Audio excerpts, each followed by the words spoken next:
Hello Petromax viewers, இன்னைக்கு நம்ம பார்க்க போகிறது கொரட்டையை குறைக்கிற டிப்ஸ் தான். தூங்கும்போது நாசி மற்றும் தொண்டை வழியா மாறி மாறி சுவாசிக்கிறதுனால தான் குரட்டை ஏற்படுது. சுவாசத்துல ஏற்படும் இந்த இடையூறு காரணமா தொண்டையில இருக்க திசுக்கள் அதிர்ந்து குரட்டை ஒலி எழும்புது. குரட்டையால பக்கத்துல இருக்கிறவங்களால தூங்கவே முடியாது. குரட்டை ஏன் ஏற்படுதுன்னு பார்த்தா உடல் பருமன், வாய், நாசி, தொண்டை கோளாறு, தூக்கமின்மை இதனாலதான் ஏற்படுதுன்னு சொல்றாங்க. தூங்கறதுக்கு முன்பு மது அருந்தினாலும் குரட்டை ஏற்படுமா? சத்தமான குரட்டை, அடிக்கடி குரட்டை, தூங்கும்போது மூச்சு திணறல், காலைல எழுந்ததும் தலைவலி, வறண்ட தொண்டையோட எந்திரிக்கிறது, ஞாபக மறதி, பகல் நேரத்துல தூக்க கலக்கும், இந்த மாதிரிலாம் இருந்தா கண்டிப்பா டாக்டரை போய் பார்த்தே ஆகணும். சரி, குரட்டை தொல்லையில இருந்து தப்பிக்கிறதுக்கான சின்ன சின்ன டிப்ஸா பார்க்கலாம் வாங்க. உடல் பருமனா இருக்கிறவங்களுக்கு குரட்டை விட அதிகமான வாய்ப்பு இருக்கு. தொண்டை பகுதியில கொழுப்பு அதிகமாயிடுறதுனால குரட்டை வருது. அதனால உடல் எடையை கம்மி பண்றது ரொம்பவே முக்கியமான விஷயம்.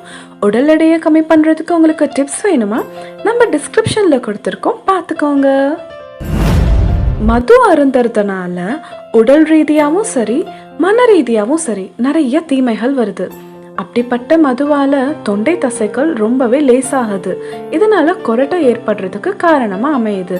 அதனால மது அருந்தறதையும் தவிர்க்கணும். நேரா படுக்கும்போது நம்மளால நல்லா சுவாசிக்க முடியாது. அதனால படுக்கும்போது பக்கவாட்டுல படுங்க. ரைட் சைடோ லெஃப்ட் சைடோ, நேரா படுக்க வேணாம்.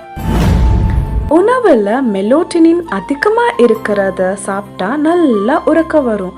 அதனால மெலோட்டினின் அதிகமா இருக்கிற வாழைப்பழம், அன்னாச்சி பழம், கமலா பழம் ஆகியவற்றை சாப்பிடலாம். தலைய உயர்த்தி வச்சு படுக்கணும். நம்ம தலைய தலைக்காணிகள் வச்சு படுக்கிறதுனால சுவாசம் சீரா ஆகுது. மயக்கத்துல இருக்கிறவங்களுக்கு கூட தலைய தூக்கி பிடிச்சுக்கிறாங்க. எதனாலனா அப்பதான் சுவாசம் சீரா இருக்கும்னு. அதனால நம்ம தூங்கும் போது தலைக்காணி வச்சு தூங்கணும். புகை பிடிக்கிறதுனால சுவாச குழாயில எரிச்சல் ஏற்படுது. இந்த எரிச்சல் குரட்டை விடுறதுக்கு பெரிய காரணமா இருக்குது. புகை பிடிக்கிறதுனால குரட்டை தொல்லை அதிகமா இருக்கும். அதனால புகை பிடிக்கிறதையும் கம்மி பண்ணணும். எச்சில் சுரக்கிறதுனால இஞ்சி தொண்டைக்கு இதமளிக்குது. இதனால 2 தடவை தேன், இஞ்சி இது சேர்த்து தேநீர் அருந்துறதுனால குரட்டை தொல்லை குறைஞ்சு போயிடும்.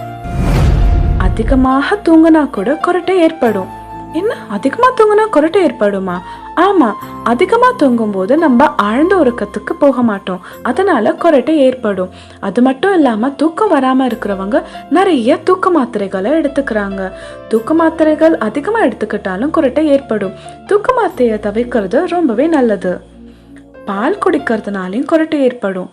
ஏன்னா பால் மற்றும் பால் பொருட்கள் தொண்டை மற்றும் நாசியில வீக்கத்தை ஏற்படுத்துற தன்மை உண்டு. அதனால பால் குடிக்கிறத தவிர்த்தே ஆகணும்னு இல்லை, தூங்கறதுக்கு முன்னாடி பால் குடிக்கிறத தவிர்க்கணும். ஆண் பெண் யாரா இருந்தாலுமே நீர் பற்றாக்குறை இருந்துச்சுன்னா குரட்டை வரும். அதனால டெய்லி நம்ம குறைஞ்சபட்சம் 4 லிட்டர் தண்ணியாச்சும் குடிக்கணும். இதனால நம்ம குரட்டை போயிடும். ஸோ இந்த டிப்ஸ்லாம் நமக்கு குரட்டை வராமல் இருக்கிறதுக்கு ரொம்பவே யூஸ்ஃபுல்லாக இருக்கும். இந்த மாதிரி டிப்ஸ் பெட்ரோமேக்ஸ் சேனலில் வந்துட்டே இருக்கு. பெட்ரோமேக்ஸ் சேனலை சப்ஸ்கிரைப் பண்ணாதவங்க சப்ஸ்கிரைப் பண்ணிடுங்க, பெல் ஐக்கானை கிளிக் பண்ணிடுங்க. நெக்ஸ்ட் வீடியோவில் உங்களை பார்க்குறோம். Until then, it's bye from your Akila.